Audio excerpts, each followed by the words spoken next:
So today we begin with the Italian Renaissance. The Italian Renaissance is the Renaissance. If you hear somebody talking about the Renaissance, this is the Renaissance they're talking about. If you hear them say the Harlem Renaissance, then they're specifically saying the Renaissance that happened in Harlem in the 1920s. The Renaissance is this one, the one that started in Italy and went from approximately 1300 to approximately 1600. And yes, those are dates you need to know. Roughly 1300 to roughly 1600. That does not mean that the Renaissance began precisely at 12:01 a.m. on January 1st of 1300 and ended at 11:59 on December 31st of 1599. It phases. It begins in Italy around 1300. It will have reached Central and Northern Europe by 1400. It will have peaked in Italy around 1450, 1500. It will be in decline thereafter. It will still be going on in England in 1588. Okay, so it is an ever-evolving, ever-spreading, ever-morphing thing. There's not concrete dates. Okay, it's not like a president serves from the date of his inauguration to the date of the next guy's inauguration. Not that concrete. Renaissance is always with a capital R. This is the Renaissance. It's a big deal. There are a few other things that are always capitalized. Religions. So Christianity, Judaism, Islam, Hinduism, okay? Always capital letter.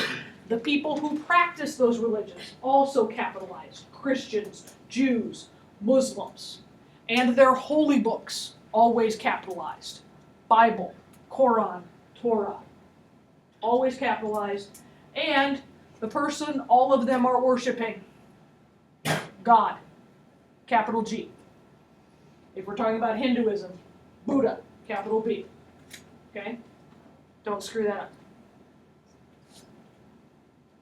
Warning you, I had the thing for proper nouns. Remember? Okay.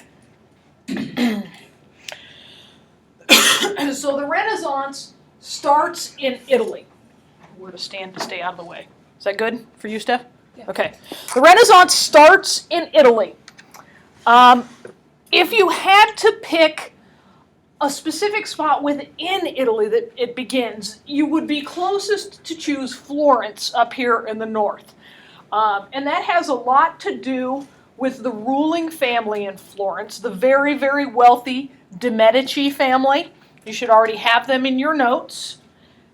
Incredibly wealthy folks who became patrons of the arts, and they helped to foster the early stages of the Renaissance. They make it cool for other wealthy people to be patrons of the arts, and then it becomes a competitive thing.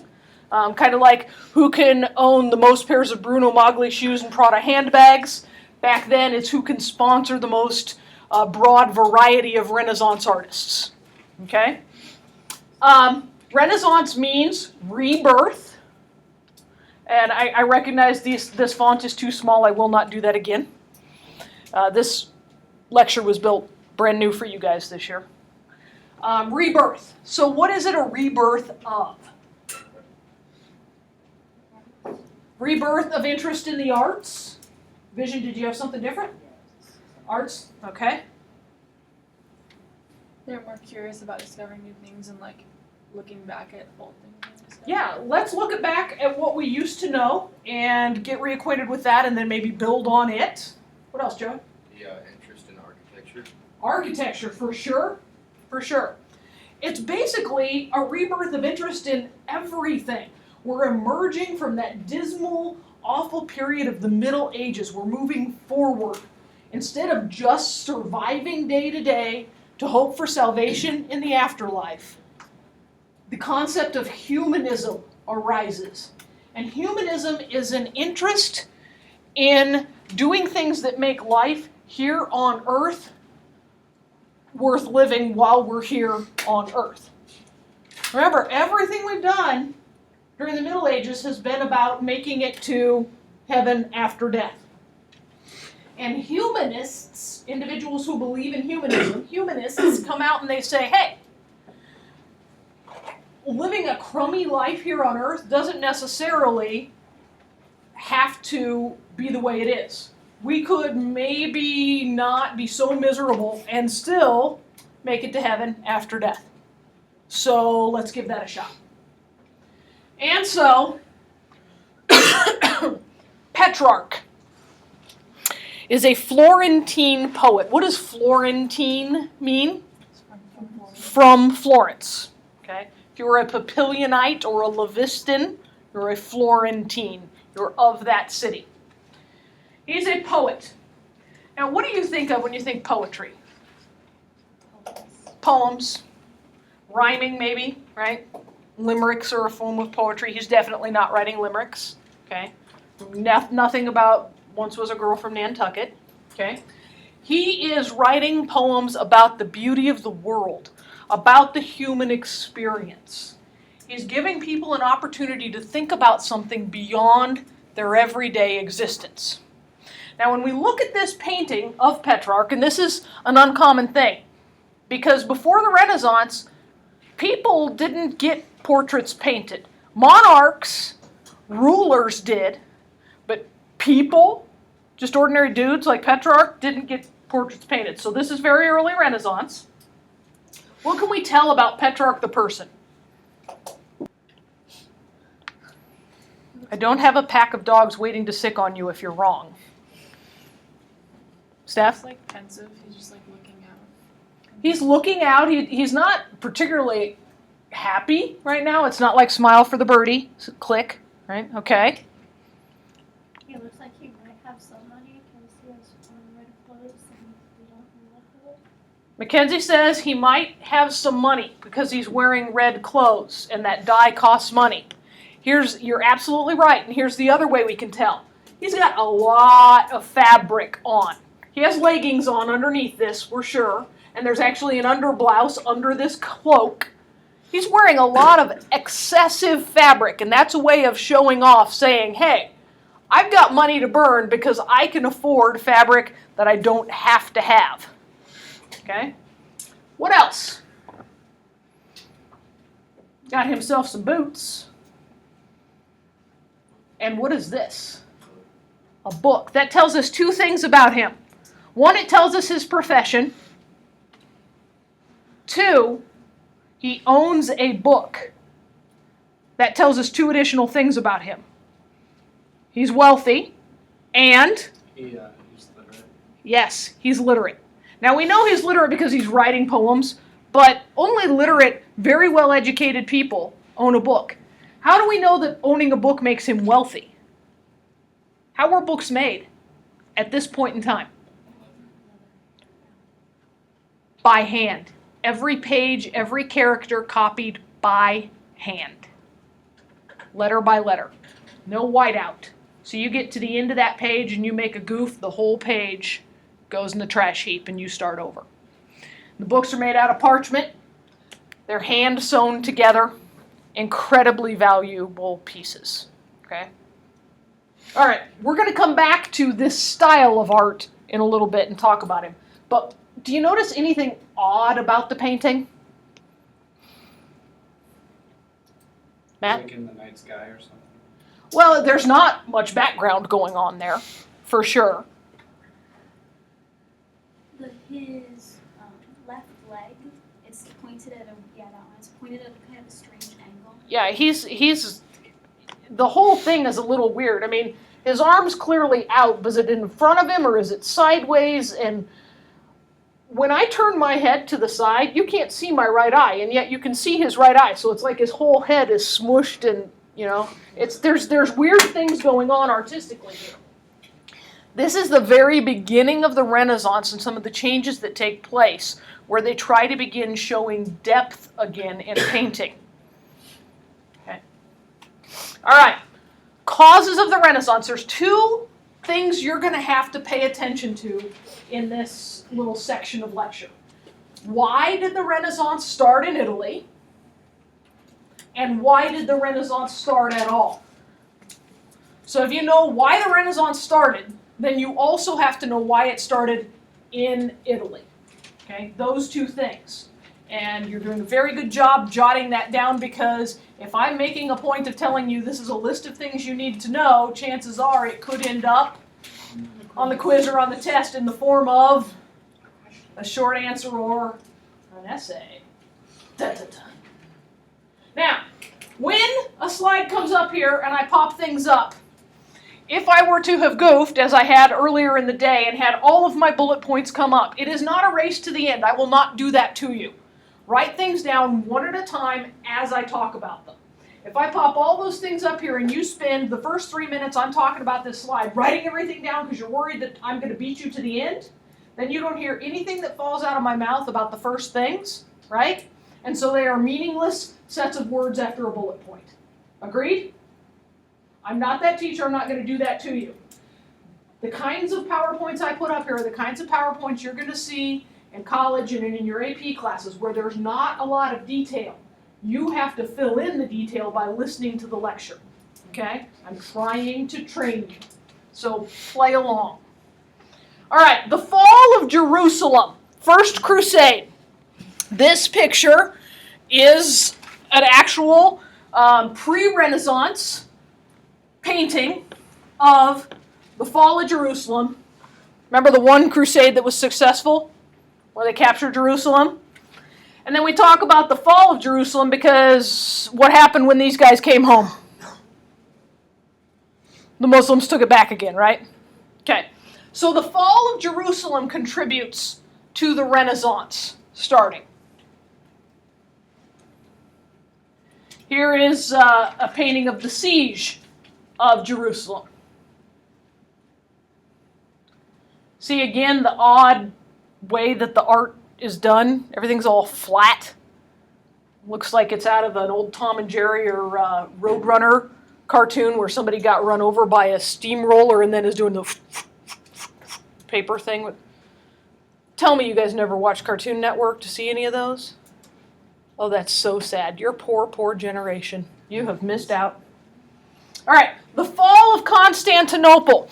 This is a painting that is depicting the Crusaders entering Constantinople during the Fourth Crusade. Constantinople, we're looking towards the south here in this painting.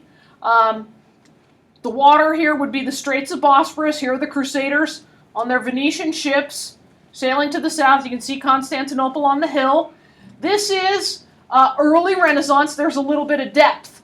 You can tell some perspective going on here. These ships that are closer to you are larger. The ships that are off in the distance are smaller. The city is tiny on the hill. You can crush it with your fingers, right? Okay, that's a sign of the use of perspective. This means that this artwork was created sometime during the Renaissance, as opposed to the last two we looked at where everything's all flat and stacked on top of itself, right? Okay. When these two cities fall, the Christians who are in them begin an exodus. The Christians who are in Jerusalem, when it first falls, before the First Crusade, because remember it fell, and that's what got the Pope going on the whole crusade thing, those Christians gather up their stuff and run. And many of them go to Constantinople. Okay? And then later, when Constantinople falls, those Christians who are there gather up their stuff. And remember, Constantinople is the seat of the Byzantine Empire, the eastern portion of the Roman Catholic Church. They gather up their stuff and go. Where is left to go? Back home to Italy, the seat of Roman Catholicism. So here you have two answers in one. You have a cause of the Renaissance, and you have a cause of the Renaissance in Italy. Okay? When they go back home, they are taking with them translations that the Muslims have done of ancient Greek and Roman manuscripts. So the Muslims picked up a lot of this stuff that the Christians weren't paying any attention to. The writings of Euclid. Thank you, Euclid, for geometry. Okay? The writings of Aristotle. Someday you'll take a philosophy class and you'll be thanking him when you decide you don't exist. If you take a philosophy class, you will have a struggle with whether you exist or not. And I once had a fellow student in a philosophy class decide he didn't exist, and so he didn't have to turn any of his work in. And he actually wrote his essay well enough on the final exam that the professor gave him an A. So he justified the fact that he didn't exist based on a bunch of readings that he'd done and stuff, and it's pretty clever. I could never have pulled it off. I'm too concrete. I can touch myself. You know, I'm kind of Descartes. I think, therefore I am. But anyway, so these guys take those ancient learnings and the new stuff the Muslims thought up and figured out and take it back to Italy. It is like, during the Middle Ages, Europe had amnesia. The whole continent, generation after generation, had amnesia. They forgot what had existed before. And all of a sudden, these learnings come trickling in as the Christian cities in the Middle East fall, and they bring back not only the old learnings, but the new Muslim additions to them. And everybody in Europe goes, oh, could have had a V8. And they're like, wow, I get it. Let's start thinking about this stuff again. Can you imagine doing long division in Roman numerals?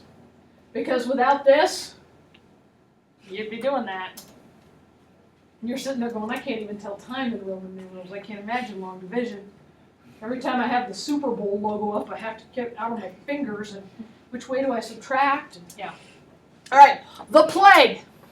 As these folks come back from the Crusades, they tend to come back on ships. And there are always stowaways on every ship. Little furry stowaways with long, skinny, hairless tails. Rats. And what lives on rats? Fleas live on rats, and fleas carry the plague. And so, as those fleas on their rats arrive back in Europe, the plague begins to spread, especially in the port cities. And then as trade goes on to the cities that those port cities trade with, and further and further and further. This is a drawing of the plague in the streets of Florence. People literally would die on the sidewalk. Look here. Naked little baby. Dead. What are the people walking by doing? I'm not touching that. Now, they're not covering their mouths because they're afraid they'll breathe in the germs. They don't have any clue about germs. We are still hundreds of years away from understanding germs and bacteria. They are covering their noses because, oh, that stink. That stink. Ring around the rosy. The bubonic plague bursts blood vessels and stuff, and you get all flushed, and you break out in these boils. So ring around the rosy, you turn all red. Pocket full of posies. You're beginning to decay as you're dying. Okay?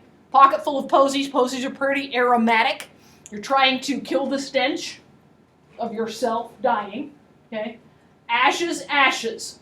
There were not enough healthy people around to bury all of these people, so they would have huge funeral pyres, huge fires to burn the corpses in. We all fall down. We're all gonna die. Wonderful, wonderful nursery rhyme, right? Why are they making it for kids? All nursery rhymes and fairy tales have a moral to the story. And that one is, I guess, kind of mocking the Black Death. I don't know. But, so next time you're babysitting some little kids and they're doing Ring Around the Rosy, don't tell them about the Black Death. They can't handle that yet. All right. By the way, if you've ever seen a plague mask where the doctors have the big, long, it looks like a beak nose, they believed that that was as close as they could get to a patient when treating them without actually getting the disease. Yeah, the longer the nose, the better the doctor. Okay, this is a map of the spread of the plague, okay? The darkest color is 1347, the first recorded occurrences of the plague in Europe. So we're here in Turkey, and we're down here in Sicily, and around Marseille, which is where the Crusaders left from and departed from in that crusade.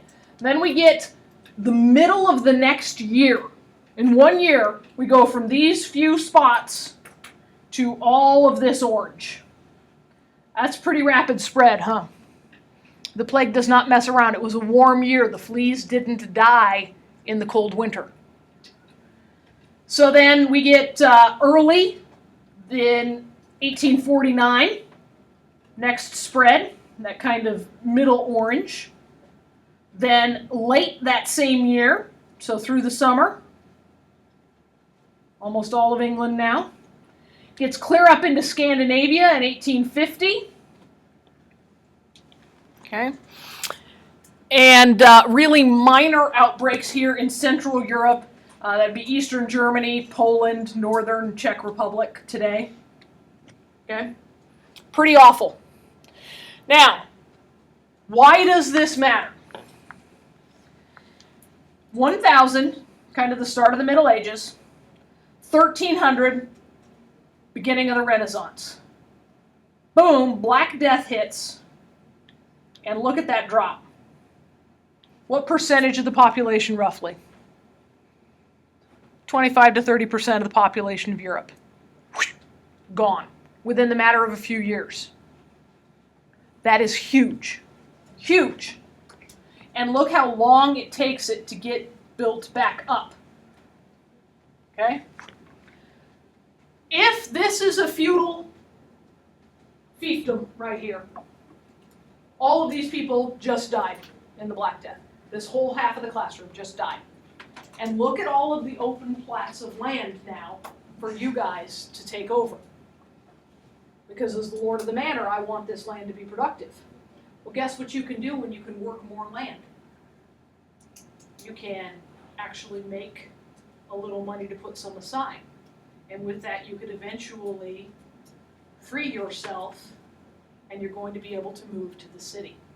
And that is going to be the beginning of the end of the feudal system.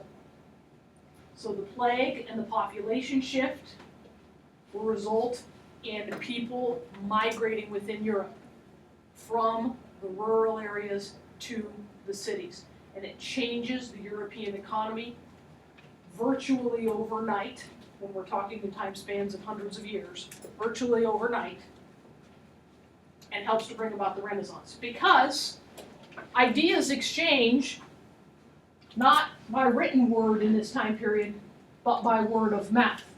And if we have more people together in the cities, ideas can exchange and evolve and develop more rapidly. Okay, so that's plague. Trade.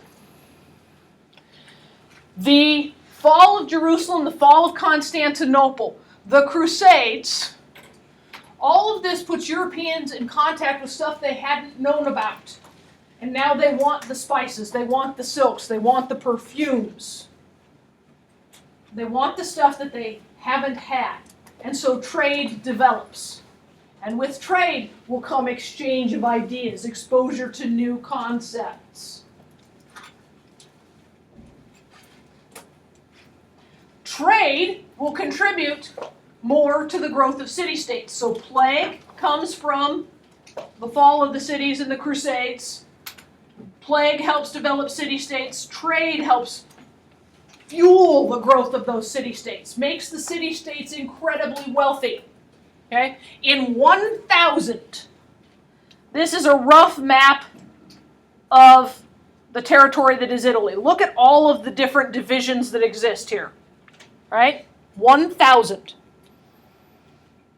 1494, look at how consolidated Italy is. It's a mess up here in the mountains, but look at how consolidated this stuff is. Naples is the capital of the Kingdom of Naples. Very powerful. Venice, look at how much territory Venice is controlling. They are a very powerful trading city. Okay? Florence, Siena, where you're going to get Pisa. Okay? Very, very powerful entities because of the money they got from trade. Okay? And then this one is a huge contributor to why Italy. Why not Paris? Well, because Paris was hardly even a city by 1300. It's not much yet. Roman legacy. Once this knowledge comes pouring back in to Italy, people look around them. And the Roman Empire was based in Rome. Good. Okay. But the Romans controlled all of the Roman peninsula. And so their ruins, their old aqueducts, their old temples, their old theaters, the Colosseums. And the Colosseum in Rome is just one. There's amphitheaters and Colosseums all over Italy. Okay? Their Roman baths. All kinds of stuff is just sitting around. And all of a sudden, these people living in these Italian city-states and territories look around themselves and go, wow, that's kind of cool. Because the Romans had a good trade-supported economy. They had all sorts of leisure time to go to the baths and to go to the Colosseums and go to the theater. And in the Middle Ages, remember, you're just trying to survive day to day. With trade, your life is a little better off now. And you have a little leisure time, and you can start looking at some of this stuff. And shibing, we're going to get the Renaissance. Because all of this stuff comes together at the right time in the right place. Pull out any of these elements, and it might not happen. If we don't have the plague to deplete the population to move people into the city-states, we might not have had population centers big enough to support the trade. Okay? Then the wealth wouldn't have developed. You can play it a bunch of different ways. We got to have it all. Do you see how interrelated it all is? Okay. There is a short answer question on the quiz over this. Okay, art changes as a result of the Renaissance. The subject of art changes. Before the Renaissance, you could create art about a saint. In this instance, Charlemagne, Pope Gallienus I and Gregory the Great, two popes. We know that they are all saints because they have halos. Yep. Subtle, right? Very subtle. Gold leaf. And see how the perspective is weird on these guys? Right? Again, he's got his head turned and you can see both eyes. That is just not right. Okay? Their feet are weird because they don't know how to draw their feet sticking out to us. And okay, this is Byzantine art. It's early. It's very decorative, very pretty, but it's not Renaissance. The other subjects that you could paint in this time period would be Jesus, baby Jesus, Mary, the adoration of Mary, the crucifixion, some saints, the apostles, Jesus, baby Jesus, Mary, Jesus, the saints, pretty much anything biblical. Yep. Yes, sir? What if you didn't paint anything that was like religious? You wouldn't. You wouldn't. It wouldn't occur to you. Nobody's gonna, there's no money in that. There's no profit in that. You painted religious stuff. Okay? So we're gonna get perspective. And we'll talk about perspective in a little bit when we look at Da Vinci.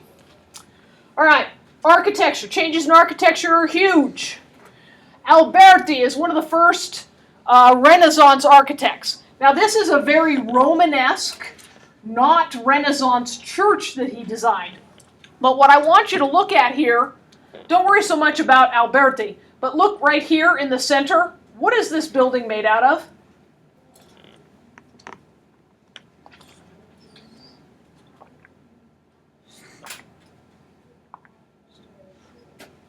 What kind of stone? Brick. Good. It's made out of brick. Well, then how come it looks like it's marble, Hoke? Well, because it is, but where do you suppose that marble came from? It's not the quarry. Remember, what did the Italians just rediscover that they'd been walking around and through and under and on all this time? Roman ruins. So guess what? Roman ruins also made out of brick, and marble is hung on them. So let's take the marble off of that building we're not using. It's falling down anyway. And let's decorate one of our fancy new buildings with it.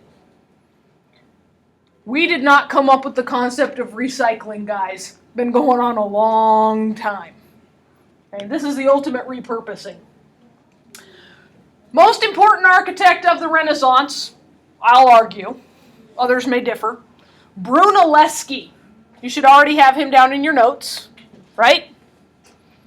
Book made kind of a big stinking deal about him. Handsome fella, isn't he? He's clearly here with his sketch pad. As portraits are painted, as sculptures are carved of people during the Renaissance, generally their trade is what is depicted, what makes them important. So he's shown drawing his next building. He's actually got a compass here to divide out his proportions and stuff. It's not a wishbone. Somebody once looked at that and said, oh, it's turkey wishbone. No. They didn't have turkeys in Europe, not until Chris Columbus comes over and takes one back. It's an American bird. All right. Brunelleschi designs the Duomo. Right up here, D-U-O-M-O. Duomo is Italian word for cathedral, and it is used as the informal name for the cathedral in a city. Now, any Italian city may have dozens of cathedrals, but the city's cathedral, the one where its archbishop sits, is known as its Duomo. The actual name of the cathedral that he designed is the, I want to get it right, Basilica di Santa Maria del Fiore. Fiore is Italian for Florence, okay? It's the Basilica of St. Mary of Florence, okay? This building, the basilica is actually right here behind us, okay? Actually very close. This plaza here is tiny between the steps of the basilica. This is the baptistry that you're looking at. Catholic Church in this time, you could not enter a church, you could not enter the consecrated church until you had been baptized. So the baptistries were outside the church. So this is the baptistry. Look at how ornate that is. A room just used to baptize people.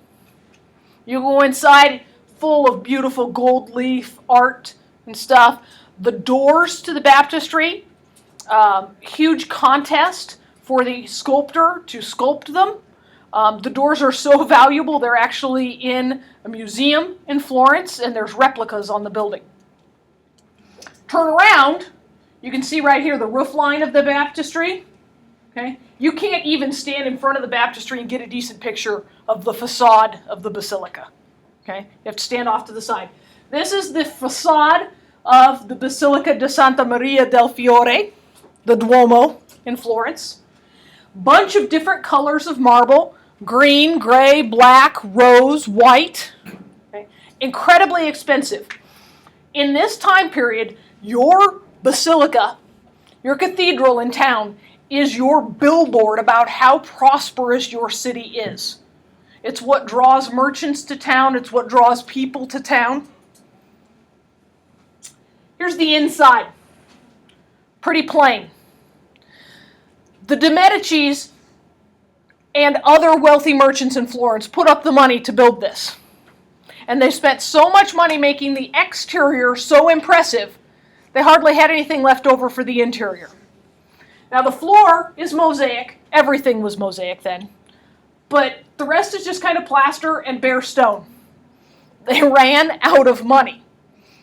And because merchants and travelers didn't necessarily come into the cathedral, they focused on the exterior, which is what people would remember as they were passing through. So the facade is right here to the left. This is looking down the side of the basilica towards the dome. Okay? Look at all of that detail, all of that decoration, all of that stonework. This dome is significant, and it's where we come back to Brunelleschi. The Romans had tried domes. The closest they got was in a building in Rome called the Pantheon. They almost built a dome out of concrete. Very low dome, but they had to leave a hole in the middle called an oculus. It lets the sunlight in, it lets the building breathe. That's not why they left the hole. When they tried to close the hole, the roof would collapse in on itself. They left the hole, and that created enough supporting tension each side of the roof pulling on itself and pushing on itself that they could do it. Brunelleschi studied the Roman legacy around him, read about the Greek geometry and stuff, thought and designed the first dome that stuck. Now what this actually is two domes. There's an interior dome and an exterior dome. The exterior dome is much taller. It has these ribs on it. The interior dome, a little more rounded, shallower. If you go to Florence, you can climb up and you can get up there on the very top and you can look out over the beautiful, beautiful city of Florence. In the process of getting up there, you actually get to walk between the two domes. You can touch the inside of the inside dome and the inside of the outside dome.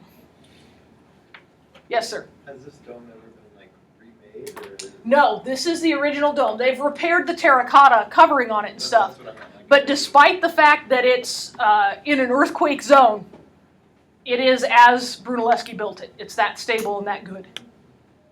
By the way, man-powered and donkey-powered cranes. No diesel engines, no power equipment. Darned impressive, huh? Okay, Leonardo da Vinci.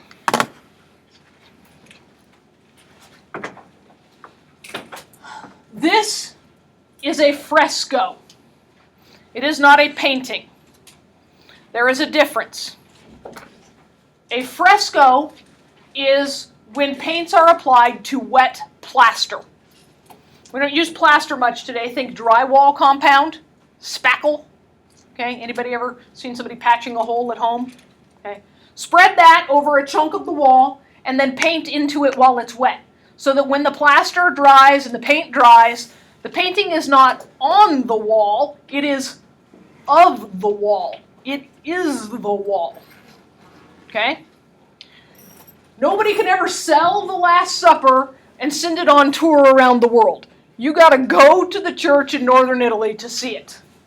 It's also in an earthquake zone. Art historians are terrified that something's going to happen to the little church that this is in and it'll be lost. By the way, this is huge. This is a doorway. So it's up on the wall in the church. I use this one to illustrate the fantastic perspective. Okay? Any straight line, follow it down.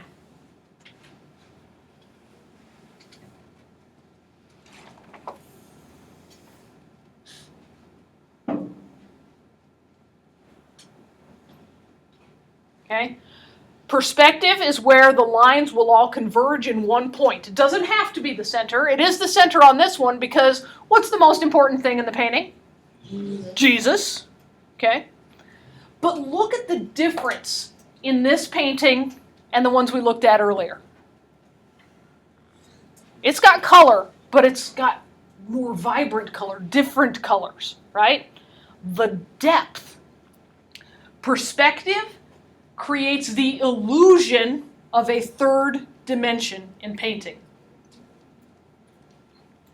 If I ask you to define perspective, don't say it creates a third dimension. If it created a third dimension, there would actually have to be real depth that you could reach into this painting. It creates the illusion of a third dimension. And it does a darn good job of it, doesn't it? Now it does it not just by using perspective, but by using light up closer to you and dark further away, by using light and shadow, by using detail.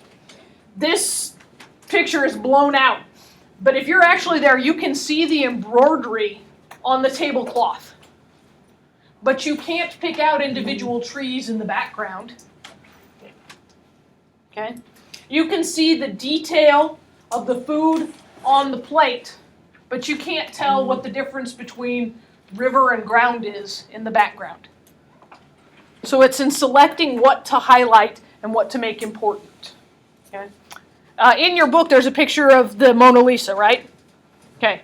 She is very detailed, but the background behind her, there's a road that serpentines off into the distance, and there's hills back there, but nothing's real detailed. That tells you it's far away. It's not what's important.